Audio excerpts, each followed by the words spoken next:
नमस्कार, आप देख रहे हैं पीएसएन मीडिया। मैं प्रमोद कुमार सक्सेना। महज 23 साल की उम्र में भगत सिंह और उनके साथियों राजगुरु सुखदेव को ब्रिटिश सरकार ने 23 मार्च 1931 के दिन फांसी पर चढ़ा दिया था। फांसी से 3 साल पहले जून 1928 में कीर्ति नामक अखबार में विद्रोही उपनाम से भगत सिंह का एक आलेख प्रकाशित हुआ था, जो बाद में अछूत समस्या शीर्षक से प्रसिद्ध हुआ। इस लेख में व्यक्त विचारों को देखें तो भगत सिंह की वैचारिकी और डॉक्टर अंबेडकर के चिंतन में काफ़ी समानताएं मिलती हैं। बात शुरू करने से पहले वर्तमान में अतिवादी तत्वों द्वारा सोशल मीडिया पर फैलाए गए उन दुष्प्रचार सामग्रियों पर विचार करना चाहिए। हालांकि सच्चाई और तथ्यों के समक्ष ऐसी बातें ज़्यादा टिकती नहीं हैं, मगर तात्कालिक रूप से वे भ्रम का वातावरण बनाने में ज़रूर सफल रहती हैं। अक्सर यह पूछा जाता है कि जब डॉक्टर अंबेडकर इतने बड़े वकील थे तो उन्होंने भगत सिंह की फांसी रुकवाने के लिए उनका केस क्यों नहीं लड़ा। आम लोग इस प्रश्न से आकर्षित हो जाते हैं और उन्हें इस बात में दम नज़र आता है कि बैरिस्टर अंबेडकर ने अपनी कानूनी जानकारी का उपयोग भगत सिंह को बचाने में क्यों नहीं किया। इस सवाल पर विचार करते हैं कि क्या डॉक्टर अंबेडकर भगत सिंह का केस लड़ सकते थे? क्या वे उन्हें व उनके साथियों को फांसी से बचा सकते थे? यदि उस समय की डॉक्टर अंबेडकर की सक्रियता और व्यस्तता पर नज़र करें तो उनका कार्यक्षेत्र उन दिनों मुख्यतः महाराष्ट्र था। वकालत उनका ध्येय नहीं था। वे अछूत तबके को उनके मानवीय अधिकार दिलाने के लिए आंदोलन करते थे। महाड़ जल सत्याग्रह और मनुस्मृति दहन ऐसे ऐतिहासिक कार्यक्रम हो चुके थे।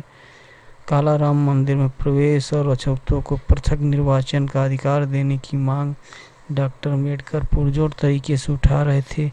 ऐसी परिस्थितियों में वे एक अभ्यासरत वकील नहीं थे, वे सामाजिक राजनीतिक कार्यकर्ता के रूप में सक्रिय थे।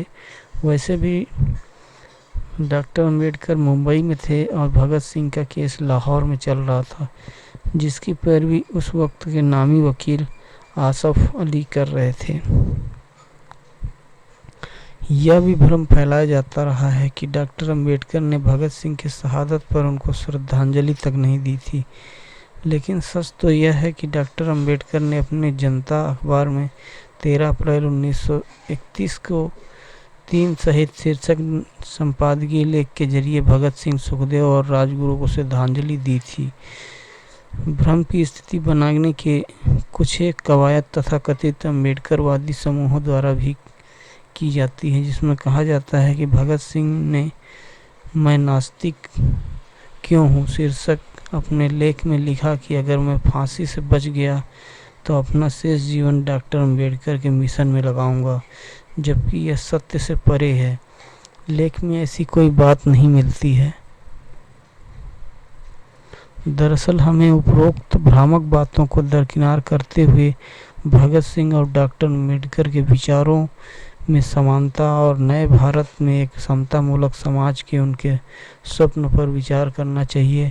हम सब तो जानते हैं कि डॉक्टर अम्बेडकर ने हिंदू धर्म की वर्ण और जाति व्यवस्था पाखंडों की पोल खोली थी और उसे डायनामाइट से उड़ा दिए जाने की बात कही थी। वहीं भगत सिंह ने भी हिंदुओं को उनकी अवैज्ञानिक मान्यताओं के लिए कम लताड़ नहीं लगाई थी।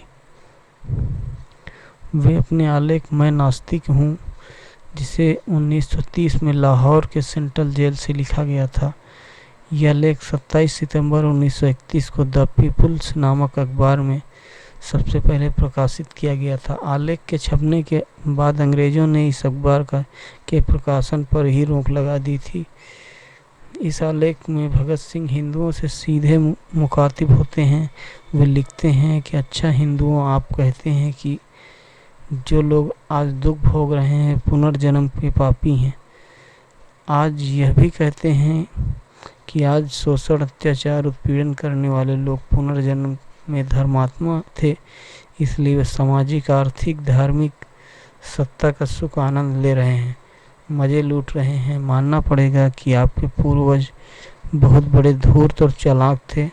उन्होंने ऐसे सिद्धांत बनाए जिससे तर्क, विवेक और अविश्वास के आधार पर की जाने वाली सारी कोशिशों को दबाकर नाकामयाब कर दिया जाए।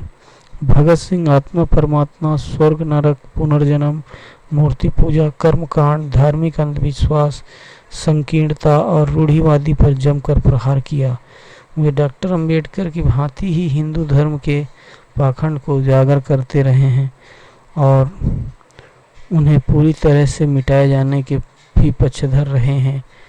अपने आलेख अछूत समस्या में भगत सिंह पूछते हैं कि हमारा देश बहुत अध्यात्मवादी है, लेकिन हम मनुष्यों को मनुष्य का दर्जा देते हुए झिझकते हैं। हम सदा ही आत्मा, परमात्मा के अस्तित्व को लेकर चिंतित होने तथा इस जोरदार बहस में उलझे हुए हैं कि क्या अछूत को अपने जनेऊ दे दिया जाएगा। वे वेद व शास्त्र पढ़ने के अधिकारी हैं या नहीं। हम शिकायत करते हैं कि हमारे साथ विदेशों में अच्छा सलूक नहीं होता है। अंग्रेज शासन हमें अंग्रेजों के समान नहीं समझता है। लेकिन क्या हमें यह शिकायत करने का अधिकार है? भगत सिंह यही नहीं रुकते।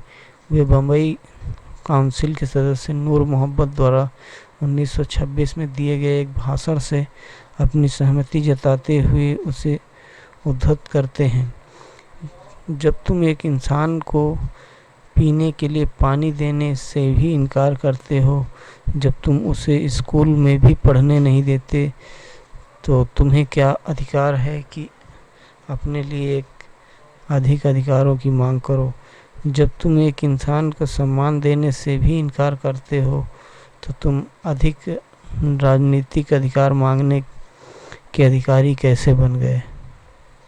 दरअसल आज़ादी के आंदोलन में अछूत समुदाय के सवाल उठने लगे तो स्वतंत्रता संग्राम में के पुरोधाओं ने यह कहकर उनको नज़रअंदाज करना चाहा कि यह हमारा आंतरिक मसला है जो आज़ादी मिलने के बाद हम निपटा लेंगे।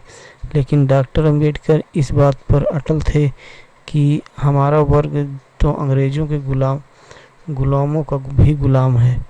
आज़ादी के साथ उनकी मुक्ति का भी प्रश्न हल होना चाहिए।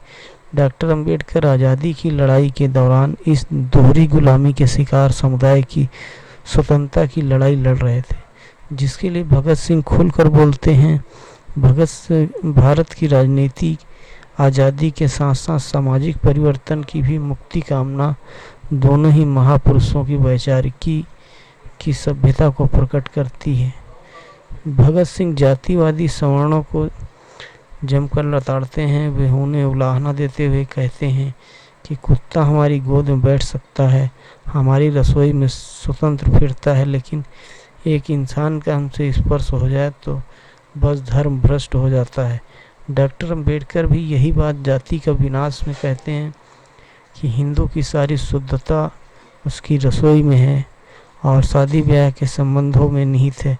डॉक्टर अंबेडकर भी अछूतों को पशुओं से हीन मानने की हिंदुओं की घृणित प्रवृत्ति को नकारते हैं। वे भी आत्मा, परमात्मा, स्वर्ग, नरक के जंजाल और जाति और वर्ण व्यवस्था को शास्त्रीय आधार देने के पाखंड को उजागर करते हैं।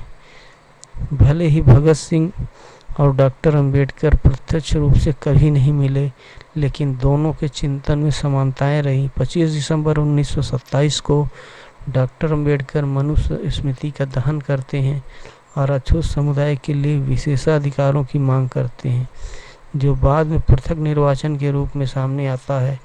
भगत सिंह जून 1928 में अछूत समस्या के लिए अधिक अधिकार दिए जाने और पृथक निर्वाचन का समर्थन करते हुए लिखते हैं, हम तो समझते हैं कि अछूत समुदाय का स्वयं को अलग संगठनबद्ध करना तथा मुस्लिमों के बराबर गिनती में होने के कारण उनके बराबर अधिकारों की मांग करना बहुत आशाजनक संकेत है। भगत सिंह यही नहीं रुकते, वे आगे कहते हैं, या तो धार्मिक सांप्रदायिक भेद के झंझट ही खत्म करो, नहीं तो उनके अलग अलग अधिकार उन्हें दे दो। उनके अपने जनप्रतिनिधि हों, वे अपने लिए अधिक अधिकार मांगें। इन विचारों के आलोक में हम कल्पना कर सकते हैं कि अगर भगत सिंह पूना पैक्ट के वक्त होते तो वे डॉक्टर अंबेडकर के पक्ष में खड़े होते। वैसे भी जिस पूना पैक्ट में गांधी की तरफ से प्रमुख रूप से जिस हिंदू नेता मदन मोहन मालवीय ने हस्ताक्षर किए, उनकी असलियत भगत सिंह ने अछूत समस्या शीर्षक अपने आलेख में इस तरह उजागर की ही थी। इस समय मदन मोहन मालवीय जी जैसे बड़े समाज सुधारक, अछूतों के बड़े प्रेमी, न जाने क्या क्या, पहले एक मेहतर अपने हाथों से गले में हार डलवा देते हैं, लेकिन बाद में कपड़े सहित स्नान किए बिना उन्हें स्वयं अशुद्ध समझते हैं। क्या खूब यह चाल है। भगत सिंह हिंदू धर्म के इस दोहरेपन की खुलकर आलोचना करते हुए लिखते हैं कि जिन्हें हम अछूत कहते हैं, उनके द्वारा उच्च वर्ग की सेवा का आभार मानने के बजाय अपमान करते हैं, जो निम्नतम और हेय समझे जाने वाले काम करके हमारे लिए सुविधाओं को उपलब्ध कराते हैं। उन्हें ही हम दुत्कारते हैं। पशुओं की हम पूजा कर सकते हैं, लेकिन इंसान को पास तक नहीं बैठा सकते। डॉक्टर अंबेडकर भी अपने लेखन और भाषण में बार बार यही बात दोहराते हैं।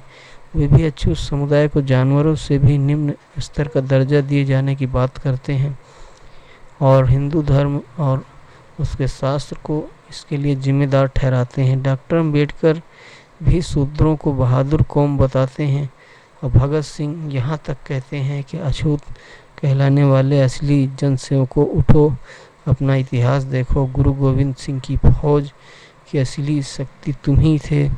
शिवाजी तुम्हारे ही भरोसे पर सब कुछ कर सके, जिस कारण उनका नाम आज भी जिंदा है। भगत सिंह समतामूलक समाज का सपना देखते हैं, हिंदू धर्म की रूढ़ियों और धार्मिक अंधश्रद्धा को नकारते हैं तथा शिक्षा के जरिए अछूत समुदाय की मुक्ति की राह देखते हैं। वे उनके राजनीतिक अधिकारों की बात उठाते हैं और संगठित होने का आह्वान करते हैं। डॉक्टर अंबेडकर का सपना भी समता और समानता आधारित समाज है।